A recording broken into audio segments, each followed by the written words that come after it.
આજે આપણે નવી ઓફર અને નવી સ્કીમ લઈને આવી ગયા છીએ આઈફોન અને સેમસંગ ની અંદર.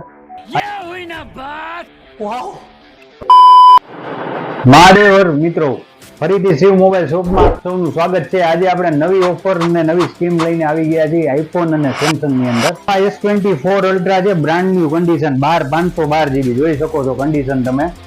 આની કિંમત અત્યારે નવાની 1,20,000 રૂપિયા છે. 8 મહિના જૂનો છે ફોન. માત્ર ને માત્ર 84,000 રૂપિયામાં તમને આપી દેવામાં આવશે. 84,000 માં 512 8 મહિના 100% કન્ડિશન છે. 22 અલ્ટ્રા છે, આની પણ કન્ડિશન 100% જેવી જ છે ઓલમોસ્ટ, અને ફૂલ કિટમાં છે, વોરંટી અવર છે. આ તમને આપી દેવામાં આવશે 44,000 રૂપિયા ખાલી. આઈફોનમાં 15 Pro Max છે, 256 GB, 1,10,000 ઇન્ટરનેશનલ નો ભાવ છે. ઇન્ટરનેશનલ ફોન છે, ખાલી 7 દિવસ જ જૂનો છે. આ તમને મળી જશે 96,000 રૂપિયાથી. આ પણ 100% કન્ડિશન, 100% બેટરી.